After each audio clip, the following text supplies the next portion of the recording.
네, 할렐루야. 네, 오늘 말씀은 에스겔서 15장. 네.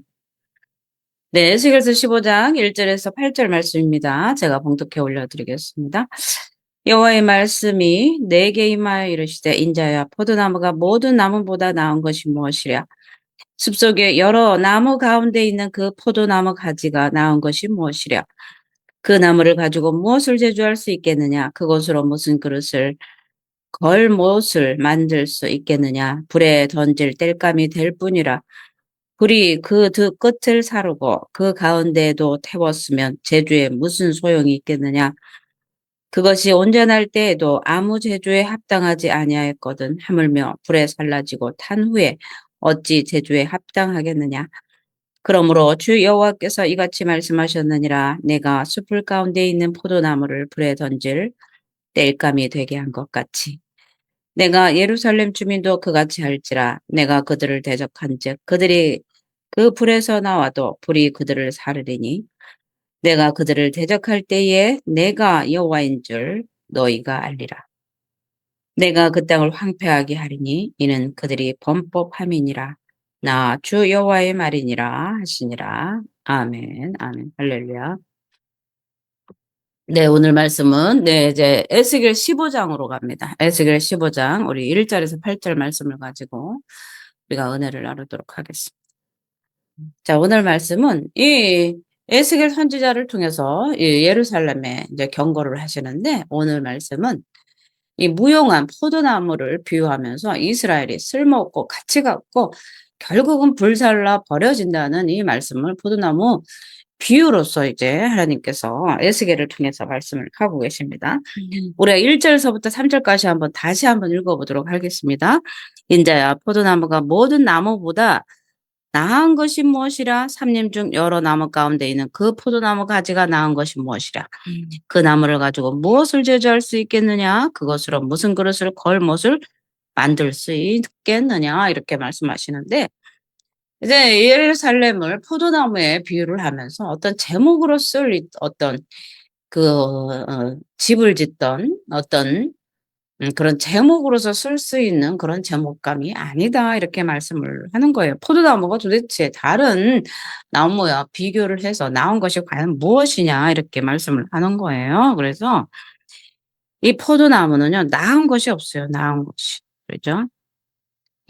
우리 신명기 32장 32절에 이렇게 말씀하십니다. 그들의 포도나무는 소돔의 포도나무요 고무라의 밭의 소산이라 그들의 포도는 슬개 포도니 그 송이는 쓰며 하나님께서 참 포도를 심었는데 들포도를 내서 하나님께서 정말 진노하신 거랑 같은 거죠. 그리고 우리가 아가서도 보면 아가서 2장 13절에 보겠습니다. 무화과 나무에는 푸른 열매가 익었고 포도나무는 꽃이 피어 향기를 토하는구나. 나의 사랑 나의 어여쁜 자야 일어나 함께 가자 이렇게 말씀을 하시는데 우리가 이 포도나무를 하나님은 정말 사랑하셨습니다. 그러면서 철마다 때마다 가지치기를 하면서 많은 열매를 맺기를 원하셨죠. 그런데 하나님은 이제 이사야서에도 5장 2절에 이제 들포도 맺힘에 대해서 한탄을 하는 걸 우리가 볼 수 있어요. 이사야서 5장 2절입니다. 땅을 파서 돌을 제하고 극상품 포도나무를 심었도다. 그 중에 망대를 세웠고 그 안에 술틀을 팠었도다. 좋은 포도 맺기를 바랐더니 들포도를 맺었도다. 그렇죠.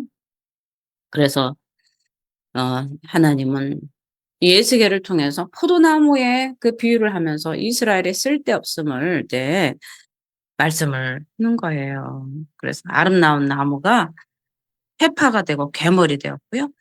그래서 제조용으로 쓸 수가 없다고 이제 말씀을 하는 거예요. 악한 무화과 같이 버림을 당하게 된다라고 이제 말씀을 하는 것입니다. 그래서 예레미야 24장 8절입니다. 나 여호와가 이같이 말하노라 내가 유다 왕 시드기야와 그 방백들과 예루살렘의 남은 자로서 이 땅에 남아있는 자와 애굽 땅에 거하는 자들을 이 악하여 먹을 수 없는 악한 무와 같이 버리되 그래서 하나님은 쓸모없는 것은요 다 버립니다. 그것이 무화과 나무이든 포도나무이든 쓸모없는 것은 불에 태우게 되어 있어요. 그래서 이 세상에 수많은 그런 종류의 나무들이 있습니다. 어떤 나무들은 들보로 쓰기도 하고요. 또 성경에서 포도나무와 이 포도원의 비유는 자주 언급을 하고 있습니다. 그런데 오늘 이 에스겔서 15장에는 이 선지자가 주목하고 있는 것은 열매가 아닙니다. 그 나무의 제목, 쓸만한 제목으로서의 유용 가치를 이제 얘기를 하는 거예요. 이 포도나무는 이 포도나무라는 면에서는 다른 나무들과는 거의 비슷합니다. 나무로서. 그런데 많은 종류의 나무가 있는데 어떤 나무는 곱게 자라서 어떤 집에 석가래로, 기둥으로, 들보로 이제 사용이 되는 거죠. 또 어떤 나무는 꽃처럼 향기를 내는 나무도 있고요. 그런데 이 수많은 나무 가운데 이 포도나무는 작은 나무이고 넝쿨로 되어 있어요. 따라서 이 포도나무는요, 제목으로 쓸 수가 없습니다. 이 백향목과 같은 것은 건축자재로서 귀하게 쓰임을 받지만 이 포도나무는 이 열매를 맺고 나면 다 불살라, 가지가 다 불살라지는 것이죠. 그래서 이 예루살렘의 이 백성들을 포도나무에 이제 비유를 하게 되는 거예요. 백향목이 비유를 하는 것이 아니라 불살라 버려지는 쓸모없는 그런 제목으로 쓸 수 없는 그런 포도나무에 이 예루살렘, 이스라엘 백성들을 비유하고 있는 것입니다. 그래서 이 세상에 존재하는 수많은 이 나무들은 종류마다 각각 그 쓸모들이 다 다르다는 거죠. 용도가 있는 거죠. 그러나 포도나무의 용도는 열매 맺는 것입니다. 그래서 이 포도나무는 제목으로 쓰이기 위한 것이 아니라 이 열매를 맺고 버려지는 용도인 거죠. 그래서 이 포도는 올리브와 함께 팔레스타인에 있어서 아주 중요한 과일 열매예요. 과수예요. 그리고 이 팔레스타인 기후에는 포도가 적합합니다. 극상품 포도를 낼 수 있죠. 그런데 특히 유다는 포도의 주 산지입니다. 그래서 이 포도나무의 존재가 이 목적인 열매를 맺지 못하는 포도나무는 아주 쓸모가 없어서 버린다는 거죠.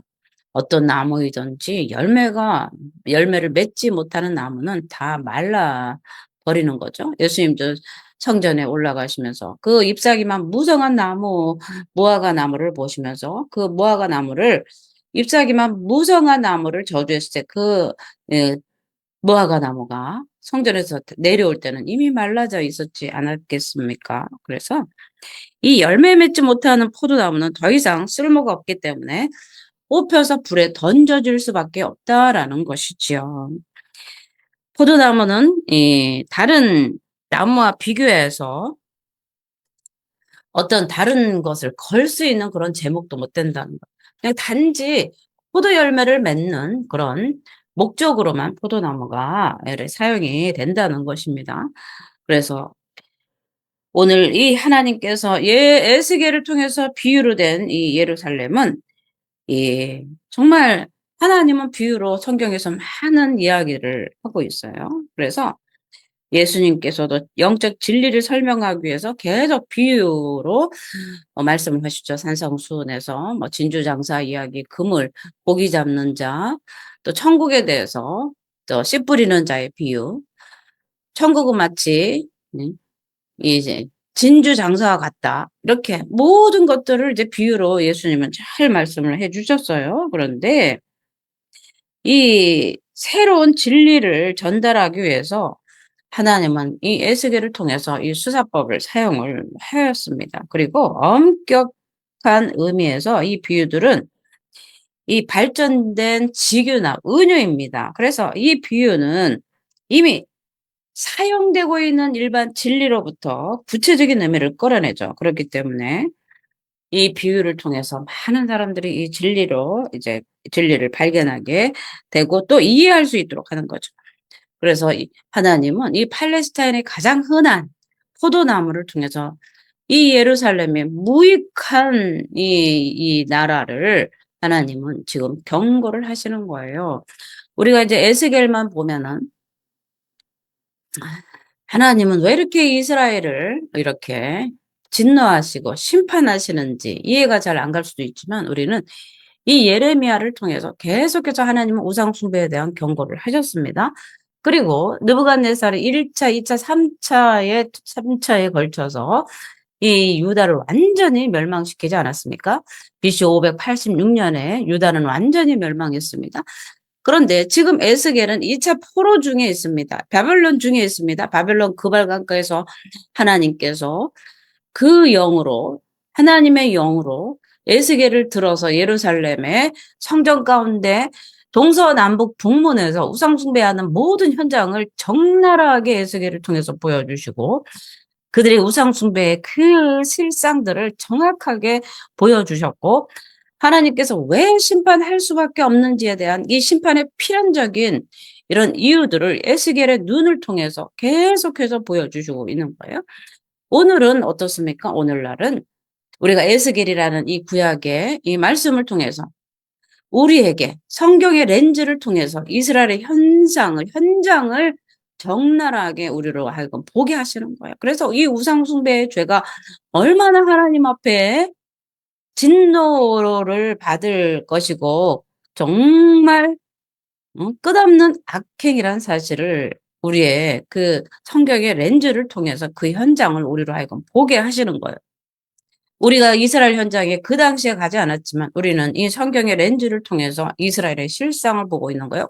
우상숭배의 현장을 우리가 지금 보고 있는 거예요. 이 에스겔서를 통해서. 그래서 이스라엘 백성들은 하나님의 포도나무였어요. 그래서 극상품 열매를 맺기를 원했는데 들포도를 맺게 된 것이죠. 그래서 하나님은 이스라엘 백성을 선택하셔서 너는 나의 백성이 돼. 나는 너희 하나님이 되고 너희는 나의 백성이 될 것이다. 이렇게 언약을 맺은 이스라엘이 하나님 앞에 우상 숭배함으로 해서 하나님을 저버리고 몰렉에게 바알에게 가서 하나님의 그 영적 진리를 순종한 것이 아니라 다른 우상에게로 간 것이 하나님을 진노하게 하신 것이죠. 그래서 하나님은 이미 출애굽을 시키면서 그들을 구원해 내셨고 족같들이 꿀이 흐르는 땅 가나안 땅에 그들을 보내셔서 거기에서 정말 아름다운 하나님의 영광을 선포하도록 그래서 많은 축복을 하셨습니다. 그런데도 하나님이 주시는 그 축복이 모자랐습니까? 전혀 아닙니다. 그들은 하나님이 주신 축복이 모자라서 다른 이방신에게 빈 것이 아니라 교만한 하나님을 잃어버렸 하나님의 은혜를 잊어버리고 상실했기 때문에 다른 우상에게로 간 것이죠. 오늘날 우리도요. 하나님의 구원의 은혜를 잊어버리면요. 겸손하지 못하고 교만하고 하나님 외에 다른 우상들을 그 마음속에 두고요. 물질의 우상, 성공의 우상, 자녀의 우상, 탐심의 우상들이 우리 속에 자리 잡게 하는 것이 이게 하나님을 이제 아프게 하는 것입니다. 그래서 이 오늘 포도나무가 모든 나무보다 나은 것이 무엇이냐라는 이 말은 그 나무를 가지고 무엇을 제조할 수 있겠느냐. 아무 쓸데없다라는 이 말씀입니다. 그렇기 때문에 이스라엘은 세계 여러 가운데 보잘것없는 그런 민족이지만 하나님은 이 민족을 특별히 택하셔서 사랑하셨어요. 그리고 이 아브라함과 맺은 언약을 이행하기 위해서 이루시기 위해서 늘 아브라함부터 계속해서 이스라엘의 그 민족들을 사랑하셨습니다. 자, 우리가 7절, 8절 한번 읽어볼게요. 7절, 8절. 네. 내가 그들을 대적한즉 그들이 그 불에서 나와도 불이 그들을 사르리니 내가 그들을 대적할 때에 너희가 나를 여호와인 줄 알리라. 내가 그 땅을 황무케 하리니 이는 그들이 범법함이니라. 나 주 여호와의 말이니라. 아멘. 우리가 이 에스겔을 보면서요. 오늘날 우리가 이제 예수님께서 너희는 마귀를 대적하라 했잖아요. 그런데 사실은 음, 이 구약에서 우리의 대적자가 지금 어디서 나왔습니까? 그들을 대적할 때 이스라엘, 유다를 대적하신 분이 하나님이란 사실입니다. 사실은. 하나님은 우리가 순종하면 우리의 적들을 물리쳐 주시지만 우리가 불순종하면 적들을 보내시는 이 주권자이시라는 사실을 알아야 돼요. 그래서 우리의 삶에 고난이 들어오면요. 마귀 물러가라. 예수 이름으로 마귀는 떠나가라. 질병아 떠나가라가 이게 1순위가 돼서는 안 되고요. 하나님 앞에 나를 낮추고 겸손히 서야 된다는 거죠. 이 유다 백성들이 하나님께서 뭐라고 말씀하셨습니까? 우상 숭배한 이 결과로 바벨론이 느부갓네살이 쳐들어왔을 때 그들은 너희는 그들에게 항복하고 가만히 엎드려 겸손하게 있으면 내가 그들을 물리쳐 주겠다 했는데 하나님 앞에 회개하진 않고 바벨론과 맞서 애굽과 하칠하며 애굽의 용병을 불러다가 싸우려고 한 거죠. 그런데 하나님은 그것을 가장 진노하셨습니다. 우리 옆에 고난이 오면요, 우리는 마귀를 대적하는 게 첫 순서가 아니고 하나님께 겸손히 엎드려서 왜 하나님께서 나에게 고난을 보내셨는지, 마귀를 통해서 나에게 그 고난을 통해서 깨닫게 하셨는지 그 이유를 먼저 알고 하나님 앞에 겸손히 서는 것이 우리의 1순위 영적 진리라는 사실입니다. 그래서 이 하나님의 뜻을 저버렸기 때문에 내가 그 땅을 황무하게 하리라. 하나님이 황무하게 하시는 것입니다. 모든 이 땅의 피조의 모든 만물의 주권자는 하나님이시기 때문에요. 칼과 기근과 연병을 보내신 분이 하나님이라는 거예요. 마귀가 칼과 연병과 그 저주를 보낼 수는 없습니다. 그 모든 이 땅의 주관자는 하나님이시기 때문에 그렇습니다. 그래서 이 에스겔 선지자의 비유에서 포도나무는 이 예루살렘의 거민을 상징하고 있어요. 그래서 이 포도나무는 하나님의 사랑과 기대를 저버리는 이 이스라엘 백성들의 오만함을 지적하고 있는 거죠. 하나님께서 원하시는 이 아름다운 열매를 맺는 것이 아니라 들포도를 맺다는 거죠. 이스라엘 백성은 하나님의 사랑을 그렇게 무한히 받았음에도 불구하고 하나님을 배신한 이 배신자들이에요, 사실은. 우리가 그리스도인임을 확실하게 증거할 수 있는 힘은 바로 그 하나님의 자녀답게 사는 거예요. 지금 이스라엘이 망하게 되고 바벨론 포로에 잡혀간 이유가 하나님 말씀에 불순종했기 때문에 그렇지 않습니까? 지금 현장이 어디입니까? 에스겔에 있는 현장은 지금 바벨론이 2차 침공에 들어와서 지금 포로되어서 에스겔도 포로 중에 지금 에스겔도 바벨론에 포로에 잡혀 있는 상태입니다. 그 중에 하나님은 에스겔을 데리고 이스라엘의 그 우상 숭배의 실상을 보여줬고 앞에서 일어난 일과 지금 현재 일어난 일과 또 앞으로 일어날 일들에 대해서 에스겔을 통해서 하나님은 말씀하고 계시다는 사실입니다. 이것이 오늘날 우리에게 주시는 말씀과 똑같은 거예요. 우리는 과연 하나님의 자녀로서 어떻게 살아야 되는가를 우리에게 가르쳐 주고 있다는 사실입니다. 그래서 우리는 정말 하나님이 말씀하신 이 순종의 길을, 진리의 길을 가야 되는데 우리가 어떤 걸 순종해야 됩니까? 귀에 들리지 않는데 하나님의 말씀을 어떻게 순종하냐고요? 성경에 이미 기록된 말씀이 나에게 주시는 말씀이고 오늘날 우리에게 주시는 명령인 줄 믿으시길 바랍니다. 포도나무가 그 존재의 목적인 열매를 맺지 못할 때에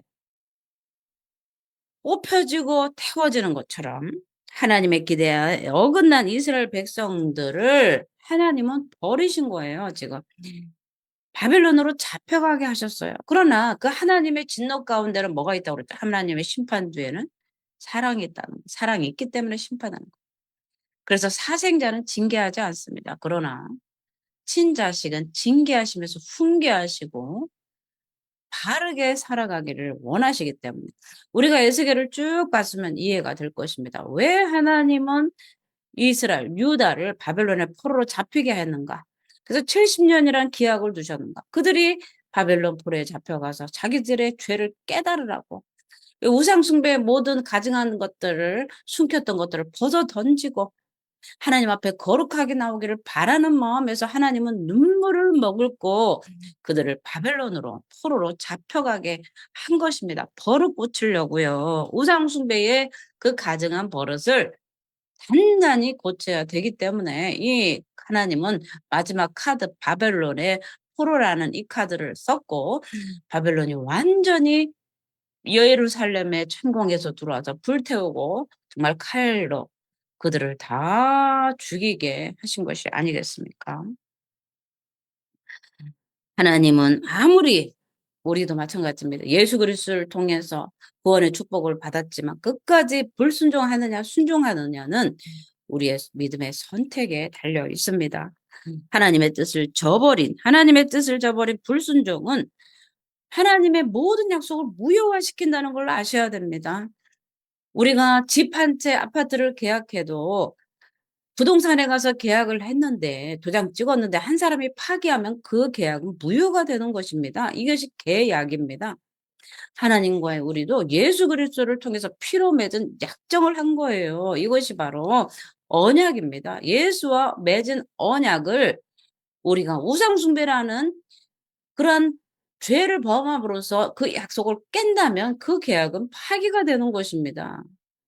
그 계약을 파기해 놓고 부동산 계약서를 찢어 놓고 계속해서 그 집에 살면 안 된다는 것이죠. 우리는 이 성경의 이 진리의 말씀을 잘 알아야 됩니다.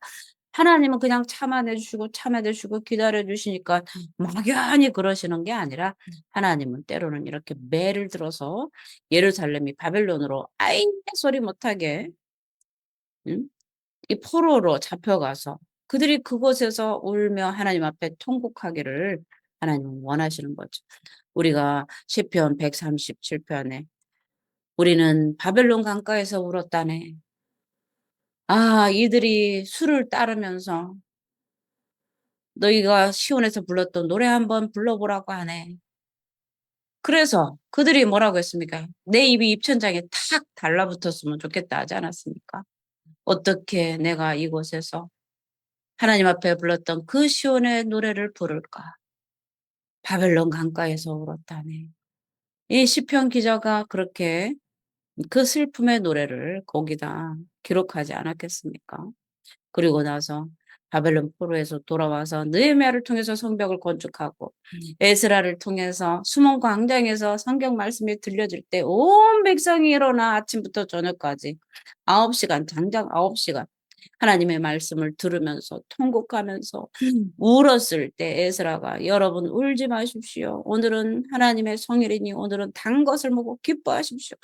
이 포로에서 해방되어 돌아온 이들이 말씀의 이 꿀송이처럼 달고 왜 우리가 순종하지 못했던가 회한의 눈물을 흘리는 그러한 현장을 우리가 알고 있지 않습니까? 느헤미야서를 통해서 우리는 이미 포로에서 귀환해서 돌아온 그 역사적 사실을 우리는 알고 있지 않습니까? 그 역사적 사실 앞에 지금 에스겔을 통해서 하나님은 이스라엘 백성, 유다의 백성에게 이 가혹한 심판을 왜 내릴 수밖에 없었는지에 대한 하나님의 심판의 정당성을 지금 우리에게 알게 하시고 또 에스겔을 통해서 이스라엘 백성들에게 그것을 선포하도록 지금 하신다는 것입니다. 그래서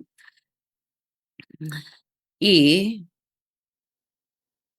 하나님께서 우리를 향해서 정말 풍성한 은혜와 축복을 가지고 계신다 할지라도 우리가 이 하나님 앞에 불순종함으로써 결정적으로 하나님께서 주실 그 축복을 놓치는 경우들이 있다는 사실을 우리는 분명히 알아야 됩니다. 그래서 우리는 이 불순종이 우리가 받아야 될 축복을 가로막는 이 장애물임을 알고 정말 눈에는 보이지 않고 잡히지 않아도 하나님 앞에 순종하며 나아가는 저와 여러분이 되시기를 바랍니다. 예루살렘 거민들은 이 하나님께 범죄함으로 인해서 이 포도나무가 뽑혀서 불에 태워졌습니다. 그런 것처럼 이 불순종은요, 다 불에 뽑힙니다. 예수님께서 이 땅에 오셔서 공생의 사역 가운데 요한을 통해서 세례를 받으시고 이제 공생의 마귀에게 성령이 이끌려서 마귀에게 시험 받기 전에 요한이 예수님에 대해서 선포했습니다. 나는 물로 세례를 주려니와 나보다 능력 많으시는 그분은 성령과 불로써 세례를 줄 것이다 말씀하셨어요. 그래서 그 키를 손에 들고 타작마당을 싹 정리해서 알곡은 창고에 걷어들이고 쭉정이는 태울 것이다라고 요한이 그렇게 선포하지 않았습니까? 그렇기 때문에 이 쭉정이는 반드시 태워져야 되는 것이고요. 지금 오늘 예수계를 통해서 이스라엘 유다 거민들이 주민들이 백성들이 이 포도나무처럼 이 불살라지는 이 사실을 지금 우리는 에스겔을 통해서 이제 배우고 있습니다. 그래서 하나님은 포도나무만 뽑아 없애는 것이 아니라 포도나무가 심겨져 있는 땅까지 황목해 만든다고 하시는 거예요. 자, 내가 그 땅을 황목해 하리니 이 땅이 비가 안 와서 황무가 되는 거죠. 그 비의 주관자는 누구십니까? 하나님이시죠. 하나님께서 비를 내려 주시는데 기근을 통해서 이스라엘이 깨닫도록 하는 거죠.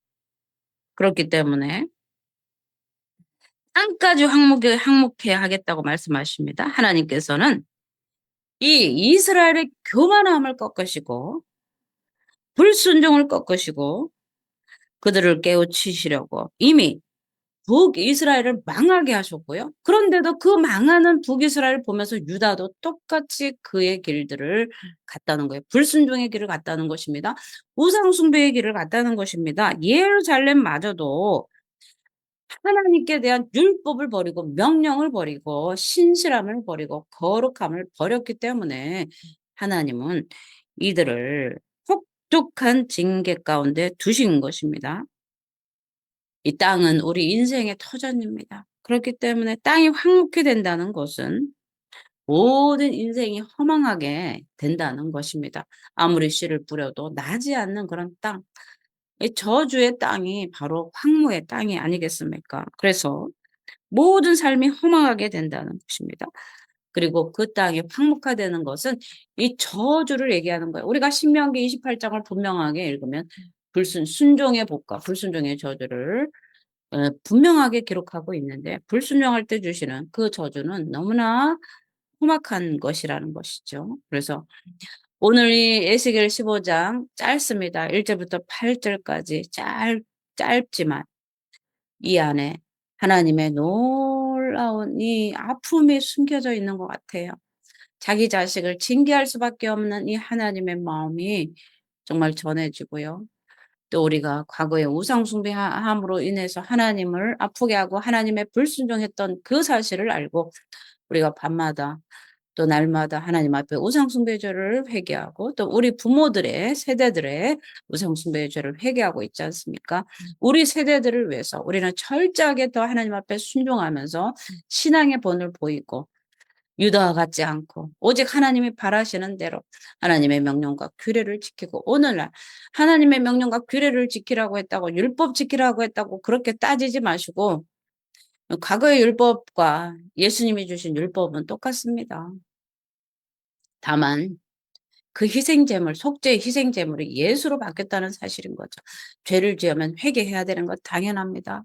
하나님 앞에 나아갈 때, 회개할 때 속죄를 드려야 되는데 제물 가져가야 돼요. 그런데 우리의 제물은 예수 그리스도가 되셨습니다. 이미 십자가에서 나를 위해서 속죄 제물이 되어주신 예수 그리스도를 통하여 우리는 하나님 앞에 담대히 나아갈 담력을 얻었어요. 그렇기 때문에 우리의 죄를 낱낱이 예수 그리스도의 이름을 통해서 예수 그리스도의 보혈로 우리를 깨끗이 씻고 정결해서 하나님의 거룩한 백성으로 살면서 이 땅에서 주시는 축복을 마음껏 누리고 또 하늘의 신령한 복도 마음껏 누리는 저와 여러분이 되시기를 예수의 이름으로 축복을 드립니다.